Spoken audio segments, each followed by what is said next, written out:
Bonjour à vous, je suis ravi de vous retrouver. Dans cette vidéo, je souhaitais vous parler de ce que j'ai intégré de plus en plus et accepté, c'est-à-dire ma part sensible, peut-être hypersensible selon les étiquettes déployées par la société, et ce que j'ai appris de cette sensibilité. La première chose que j'ai appris, c'est d'avoir des temps seuls et en fait, d'avoir des besoins d'introversion, besoin de temps d'introversion et peut-être même un côté introverti.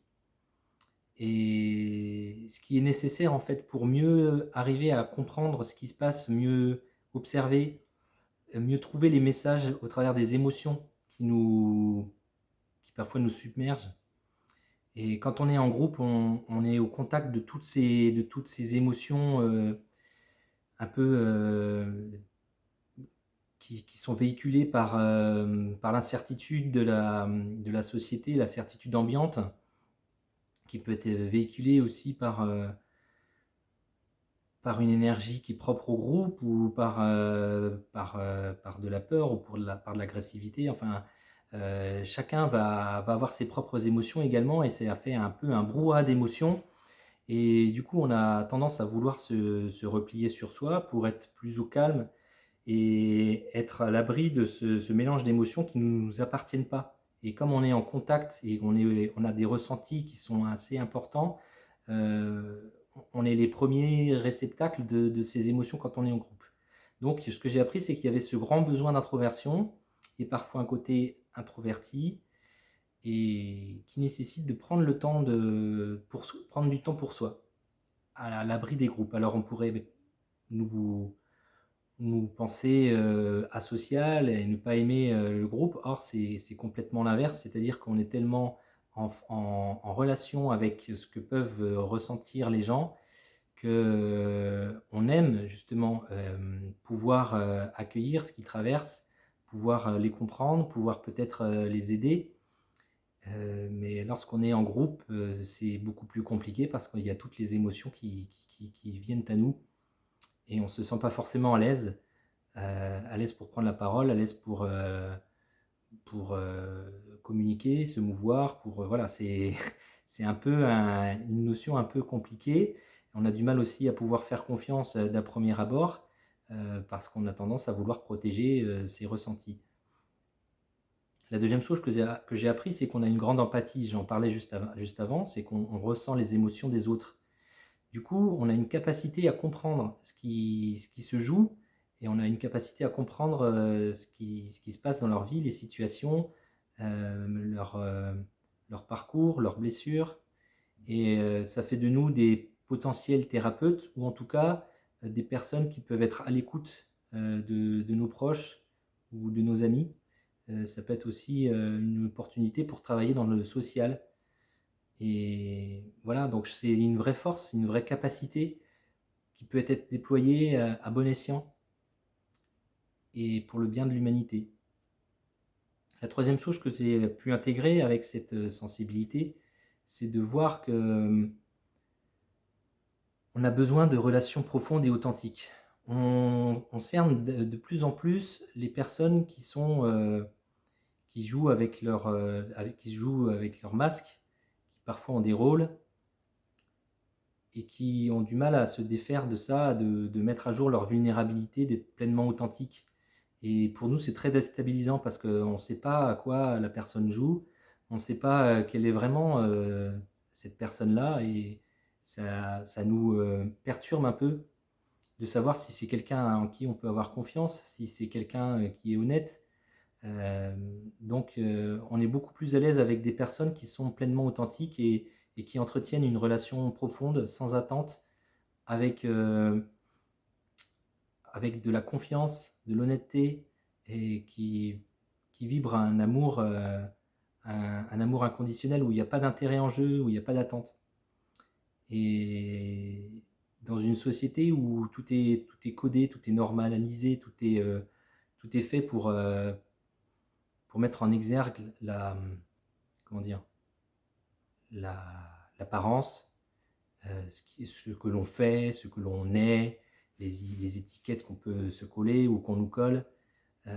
c'est un peu compliqué de pouvoir trouver sa place. Et c'était le cas depuis tout petit. Et c'est pour ça que déjà, quand j'étais plus jeune, j'appréciais davantage les relations avec les personnes adultes, qui étaient beaucoup plus empreintes de sagesse et qui permettent d'apprendre des choses, plutôt qu'avec les jeunes de mon âge ou même un peu plus âgés. Et là, en étant adulte, on se tourne vers des personnes qui sont vraiment pleinement authentiques et qui sont dans un cheminement d'éveil de leur être, dans leur être le plus sacré.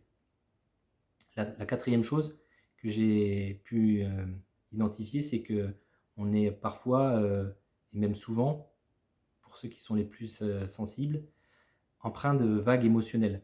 Alors ça peut être souvent de la colère et de la tristesse, ça peut être de la joie aussi. Euh, la colère, c'est vraiment si on a du mal à pouvoir accepter les situations. Par contre, la joie et la tristesse, alors moi, la joie, elle se caractérise aussi par les larmes.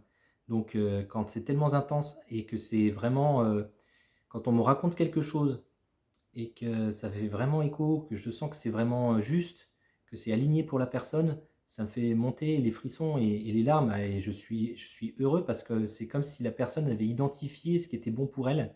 Donc, en fait, elle met en lumière la justesse des choses, ce qui doit être. Et ça, c'est vraiment puissant. Et la tristesse également parce que ça me fait montrer aussi des messages. Ça met en avant des messages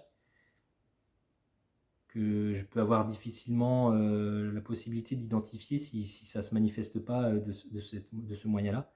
La joie aussi pour des choses toutes simples de la vie. On se rapproche davantage d'éléments vraiment magnifiques et essentiels qu'on peut trouver dans la nature, qu'on peut trouver dans la simplicité des choses, une simple synchronicité aussi de rencontres, rencontres entre personnes, de rencontres dans un moment particulier, de communion avec la nature. On est vraiment attentif aux moindres petits détails de ce que la vie peut nous proposer et ça, c'est vraiment, c'est vraiment très joyeux quand on est au cœur de ça. Et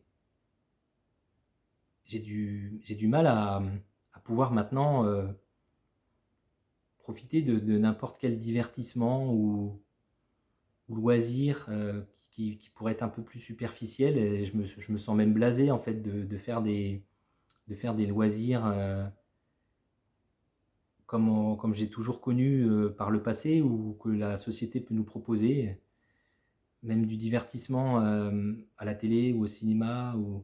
C'est quelque chose qui est beaucoup plus compliqué à savourer parce que justement on a de plus en plus conscience de la beauté des choses simples et naturelles. Et c'est même ces choses-là qui nous procurent davantage de vagues émotionnelles. Alors je dis pas, parfois dans certains films, on a des passages qui vont nous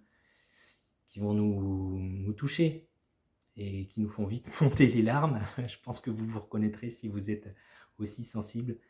Voilà, en tout cas, c'est des vagues émotionnelles sont aussi des bons indicateurs et qui sont des capacités aussi à mettre en œuvre et à profit pour pouvoir détecter les messages et ce qu'il y a à comprendre derrière ces moments forts. Et la dernière chose que j'ai aussi identifiée de ma sensibilité, c'est que j'ai tendance à me comparer aux autres, chose que j'arrive à faire de moins en moins tout de même, mais on a tendance à idéaliser les personnes qui sont sur le même cheminement, qui ont traversé les épreuves, qui ont surmonté les étapes et qui sont vraiment pleinement eux, pleinement authentiques, qui rayonnent de leur savoir-faire, de leur savoir-être. Et ça on a même tendance à parfois à trop les idéaliser, alors qu'en fait, ça nous apprend aussi qu'on est un peu différent et nous-mêmes, on a nos propres capacités qui sont belles et qu'on peut apporter au monde. Et on est tous complémentaires, donc on n'a pas à rougir et à idéaliser d'autres personnes. On a tous à contribuer, tous à notre échelle, avec nos propres compétences, nos propres savoir-être.